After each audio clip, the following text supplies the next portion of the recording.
recordings you can listen to. I apologize there. Next. So you had 6 slides, you didn't have me talking.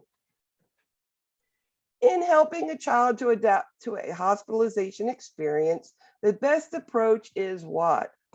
So you have a child who needs to come to the hospital, whether they're sick, they need surgery, or some sort of examinations, they have to be done hospitalization. How do we get a child to not be so stressed about it? Well, the one thing, especially toddlers, they know they like ritualization. They like to be on a schedule. So if we can keep them on that same daily routine, they're going to adjust a lot better to it. Of course, you're going to bring in the toys or we're going to bring in food and those things. Yeah, for sure. But it's that ritualization routine, which is the best thing for these children. Keep them on the same nap time, same bath time, and of course, the same foods if you can, because that's what they want. When assessing vision on a child, a healthcare provider would use a Snellen chart at what distance?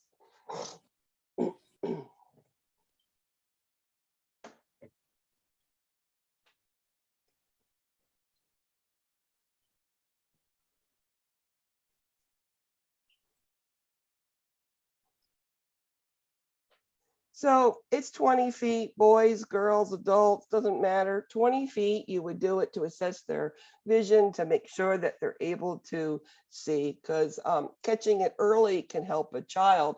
If they need glasses, we put glasses on the child. It can help them. What is a 3-year-old's biggest stressor of being hospitalized? So 3-year-old, preschooler.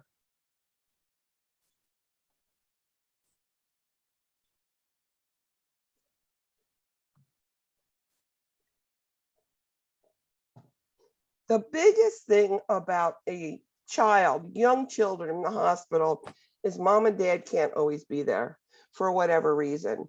Other children, they have to work. It's difficult. They have other children at home they've got to get to, or they have all of these things they have to do. And now you have a 3-year-old in a hospital by themselves. And this can cause a lot of stress to these children. That's why we need to know what are children's favorite things, whether it's a bear, a truck, a blanket, a pillow, whatever it is that we can give them to comfort them can really help. I'll multi-select. What is the best way to alleviate the stress and anxiety of a hospitalized child?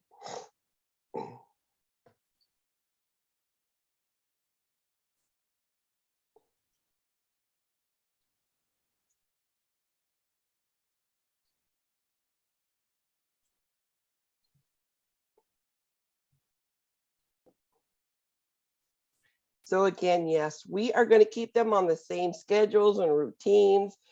We're going to get on their developmental level and explain things. And of course, we want those children to have the parents there at all possible, for sure. Good job. Mackenzie's on fire. Look at that. A nurse recognizes a family differs from her own, and those lifestyle choices are not ideal. What do you do? I've had parents come in the emergency room and they're bringing their child because they're sick. And let's say I smell the smoke that's not a cigarette on them. And, I'm looking at them saying, this isn't right. But these parents brought their child to the emergency room so that that child could get care. So as long as the child is not hurt and the child, is getting what they need, I'm just going to respect that difference. I'm going to take care of the child and, not look at all of those other stuff. Okay.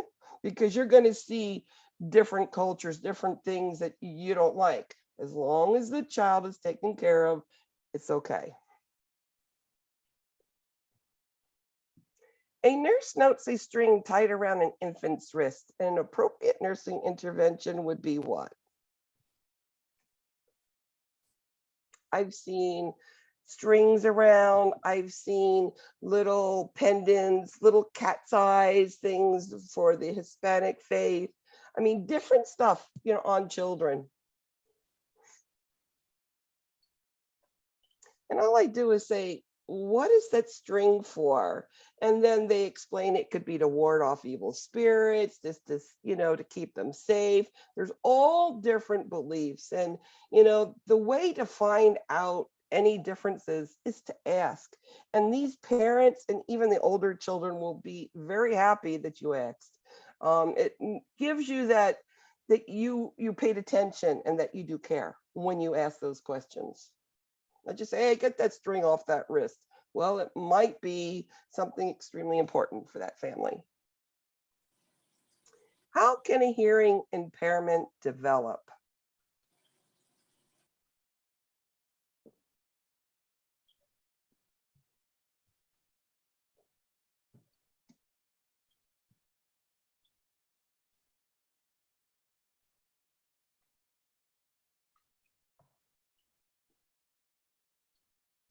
Well, we know it could be present at birth. It could be from illnesses.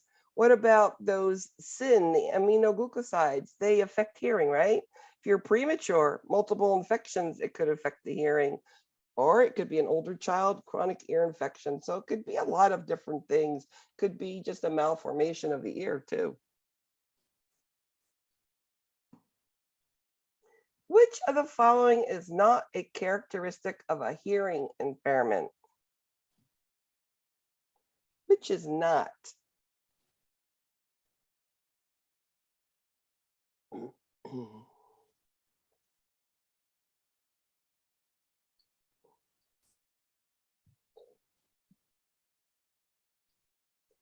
So when you think of hearing, it's everything about speech and talking.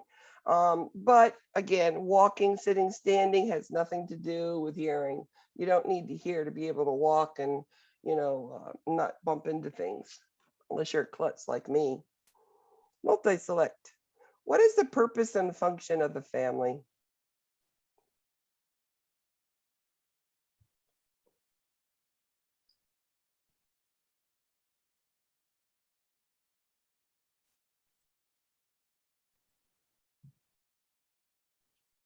And the family is such a vital part of a child.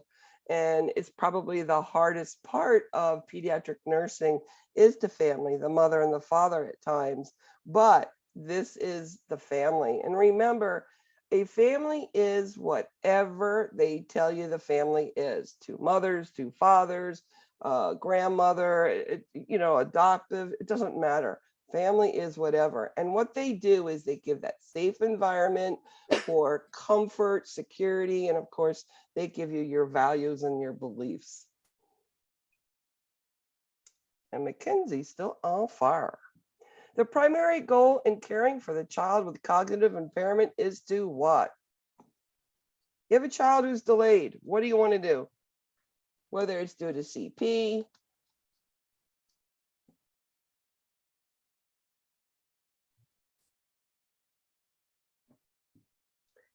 and with any child that has a delay in any way, what we want to do is to be all they can be, promote that optimum development.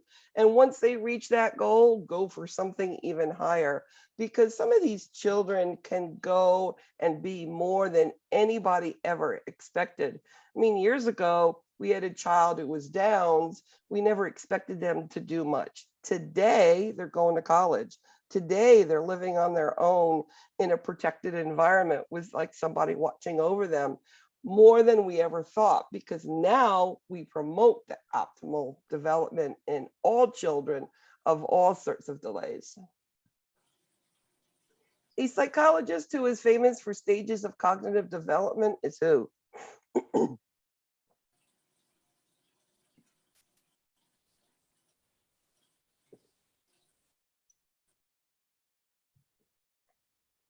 So we know that is Piaget. Piaget is all about cognitive development.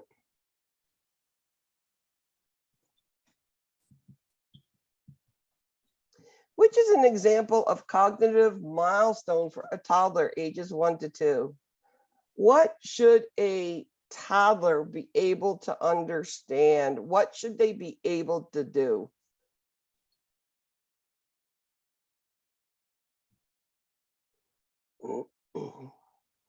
They should be able to say, take your shoes and put them by the door. Get your dirty laundry, put it in the hamper. They should be able to tell them to do simple directions and understand what you're trying to say. Now, Ashley's on fire. What is the best practice for school-age children with special needs?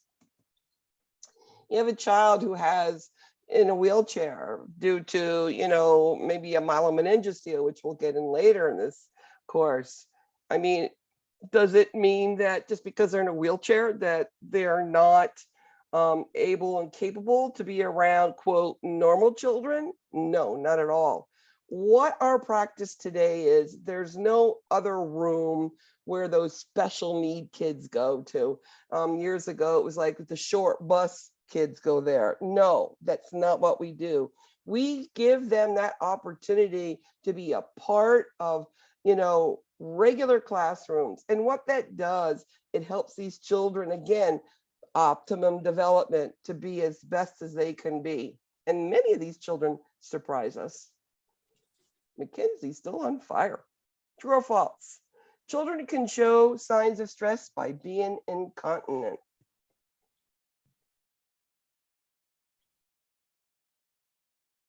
It's one of the biggest things they do. All of a sudden, a child who's potty trained and something's going on in their life and they're full of stress, and you will see them being incontinent. And it's just because of stress.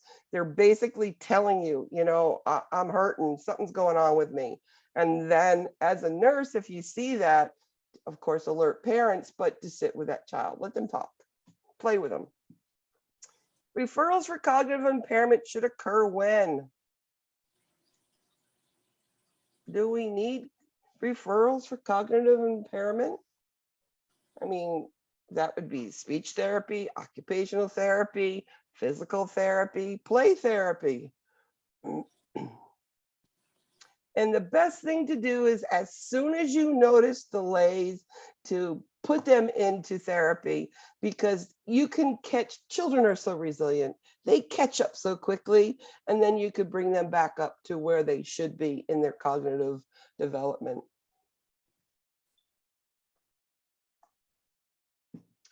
A client with mild intellectual disability could be Downs, but a mild Downs child.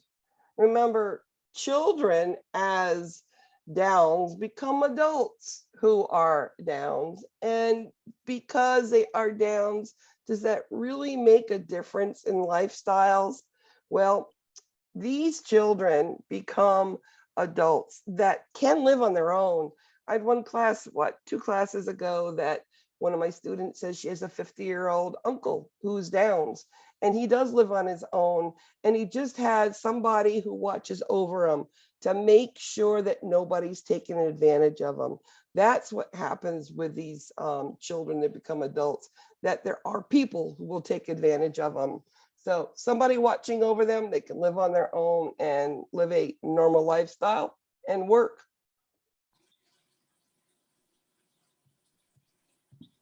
Which cognitive impairment is due to an extra chromosome?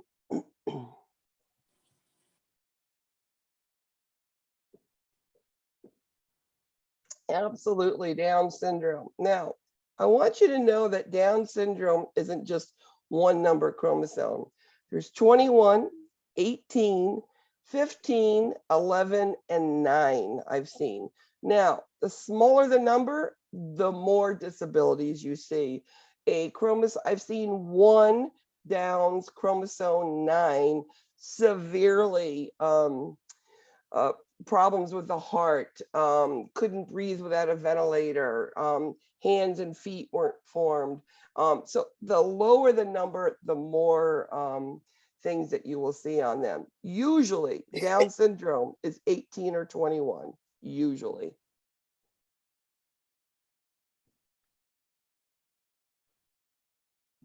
which is not a cause of cerebral palsy in children.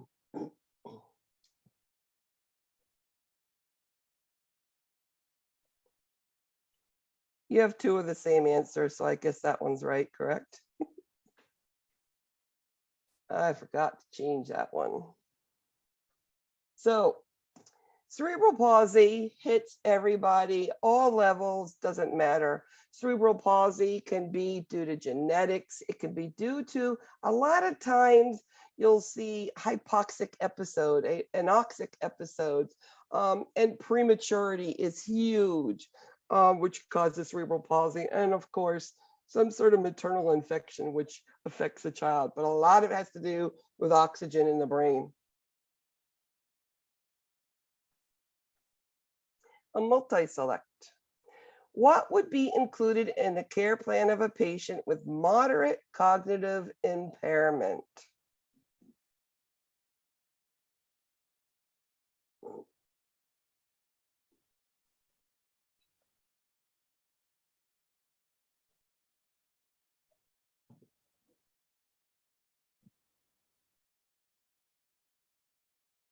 So it is all of these things. When you have cognitive impairment, it's important to have them touch, feel, see, and even in the mouth, we know that sensorimotor, part of it, but things that are safe, and also that schedule. You keep them on a certain schedule, and these children, they just excel. I'll give you an example. I was doing the clinicals at a PPAC, a prescribed pediatric daycare, basically. Child was autistic Downs, so really had a double whammy. This child was 6 years old, a little boy, and most autistic Downs you cannot work with. The kid would come off the bus with his backpack.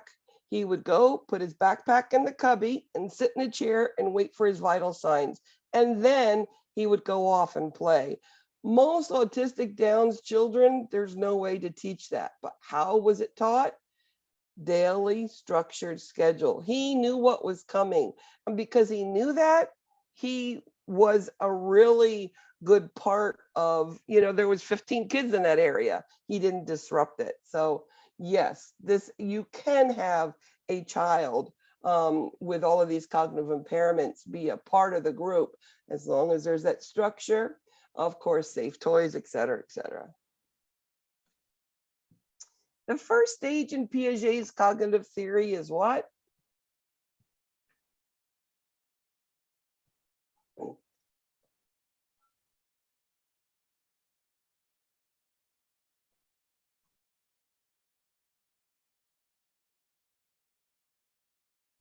Remember, Piaget's very beginning is very much like Freud. Remember, Freud is, you can stress relieve and self-comfort by sucking, chewing, biting. Well, Piaget talks about the touch of toys, the mouth, same as Freud, and then moving it. And that is Piaget's very beginning stages of cognitive therapy. A multi-select. Why do children with Downs have frequent respiratory infections?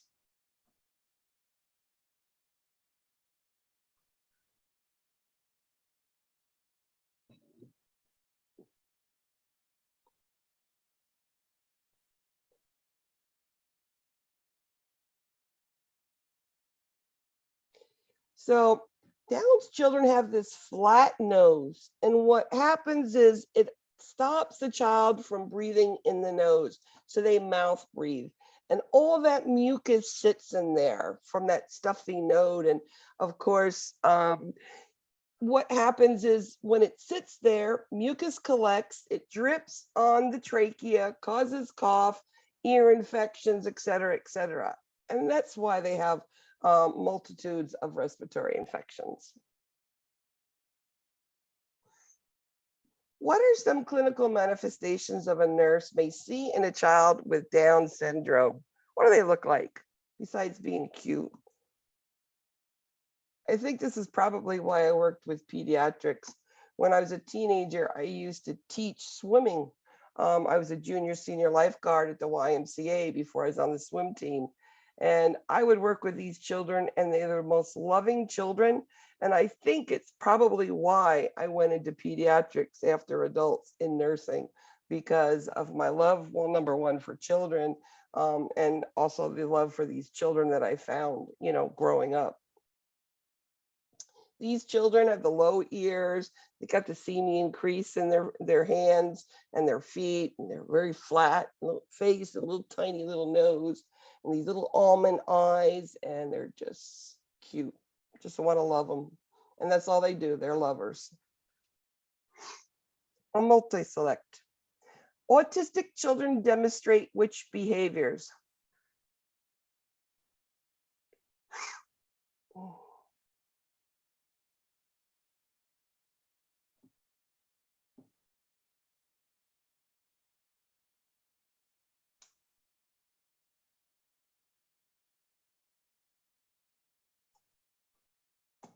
So autistic children are mostly boys. They cannot be diagnosed to about the ages of 2 to 3. Before that, they don't consider them autistic yet.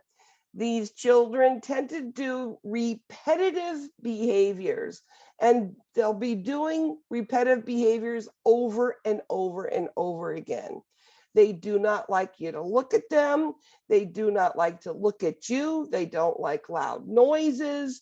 They will not come to you when you call their name. They just in their own little world, and they can't express themselves. Their language is very low, and do not touch them.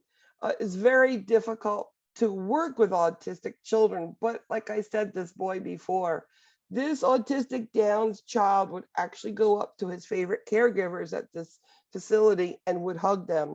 Very unusual, but it was that routine. A multi-select. Fragile X causes. The second most common cognitive delay that we see. We have Downs, then we have Fragile X.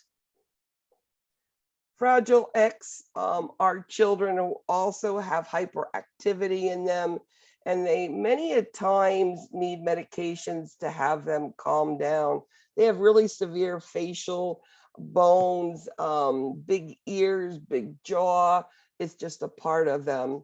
More boys than girls again. There are mild to severe intellectual disability. Again, it's like autistic learning difficulties, and of course the face.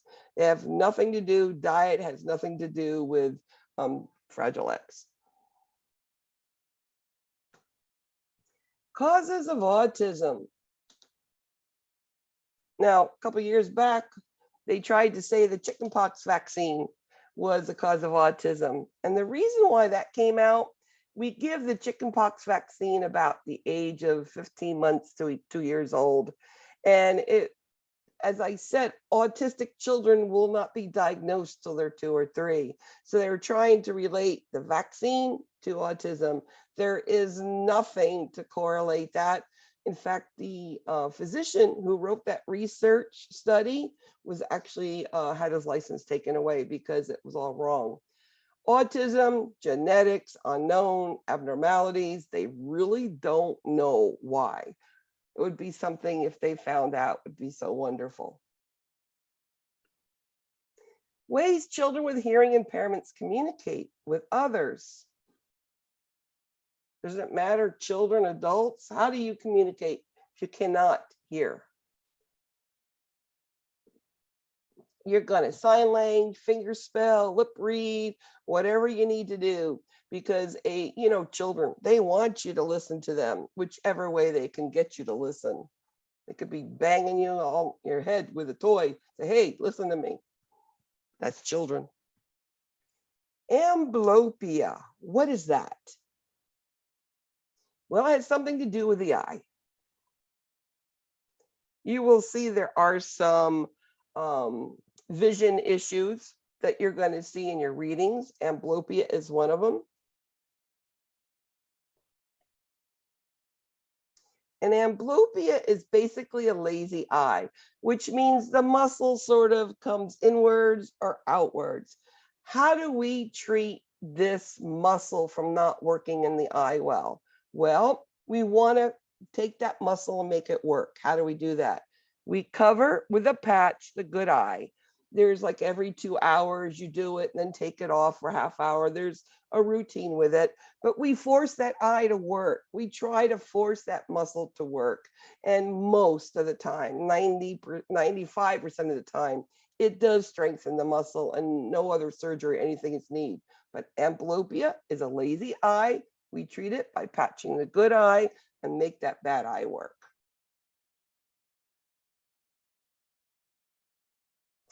How would you encourage a preschooler to be less apprehensive when taking their vital signs? I need to take a blood pressure.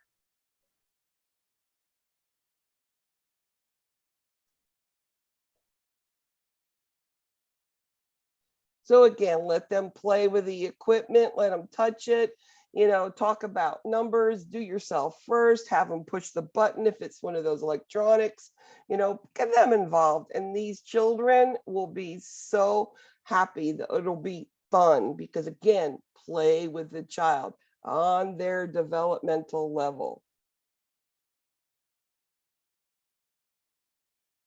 What child may be more stressed when hospitalized?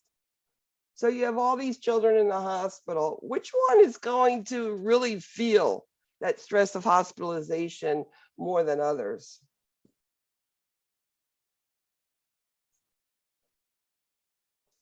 And it's going to be the one who's in there a lot because they could have had a bad experience.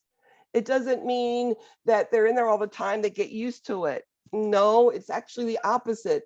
It's they're in the hospital and they could have had maybe a nurse who had to give them a shot and just came in, held them down and jabbed them. It depends on past experiences. So frequent hospitalizations, that child's going to have more stress than a child who's never been there before. A toddler has a hard time fixating on a single point. The child's eyes cross to the midpoint. What is that called?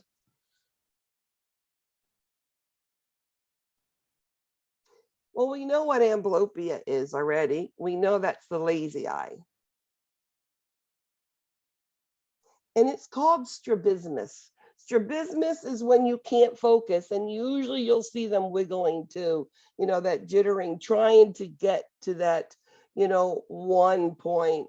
I mean, if you put your finger up and you put it on a point and you close one eye, you're going to see which eye is actually your dominant eye, but you're going to see that they work together. In children with strabismus, they cannot do that.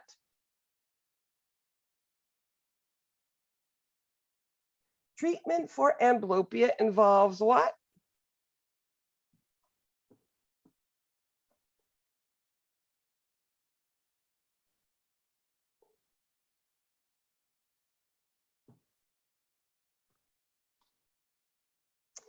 Again, amblyopia is a lazy eye. We are going to cover the good eye, leave the lazy eye uncovered so those muscles can work and strengthen. I think you know that one now. What is a cochlear implant?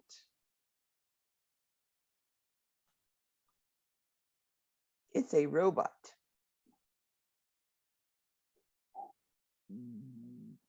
Excuse me.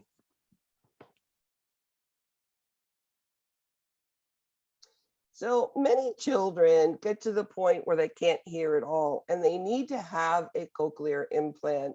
I'll share a story. I was down at the University of Miami ENT department. I had bad sinuses, still have bad sinuses. And in the next room was a young child who got the cochlear implant on for the first time. And I've seen these stories on Facebook or whatever, children hearing for the first time. But I actually got to hear a child talk to his mother saying, "I hear you." And I thought it was so beautiful. Can you imagine a child not being able to hear mommy's voice? Then all of a sudden you put this implant on and now they can hear. I think it's really special. I really do. A nurse is discussing sexuality with the parents of an adolescent with cognitive impairment. What is important? Sexuality and an adolescent, and this adolescent is cognitively impaired.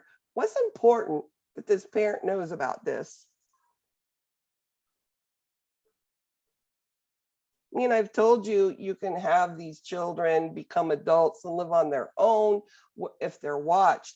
But see, these cognitively impaired children, which become adolescents and adults, don't know right and wrong touch. They don't know what is right or wrong. And they could be coerced to do things that they really, shouldn't be. They're getting advantage taken of. So these children, adolescents, becoming adults, need a well-defined, concrete code of sexual conduct so they know right and wrong and what to do if somebody's touching them or doing things that aren't right. Because there are sick people who take advantage of these children. And last question, and a multi-select. A child is asking mom about his sibling in the hospital. How can you alleviate his stress and fear? I mean, this happens a lot. You've got, especially if you have a child who has problems that are in and out of the hospital, a sickle cell child, a cardiac child, a cystic fibrosis child, in and out of the hospital all the time, and his brother or sister wants to know what's going on. How can you make him feel better? Well, just telling him okay is not going to do anything.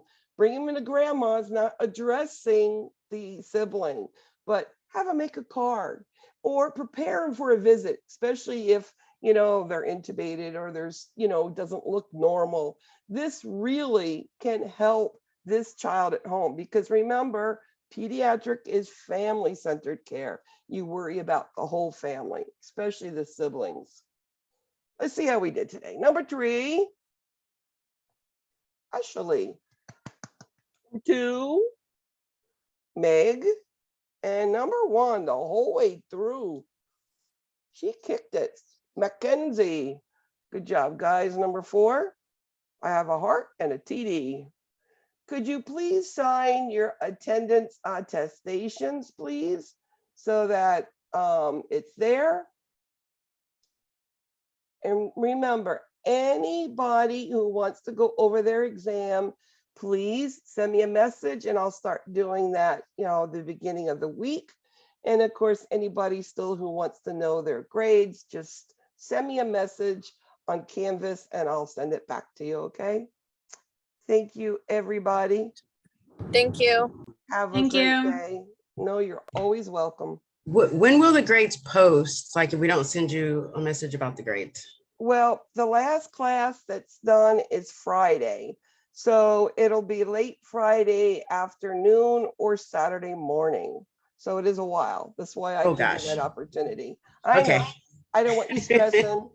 Okay, no diarrhea and vomiting for anybody, no biting your nails. Okay.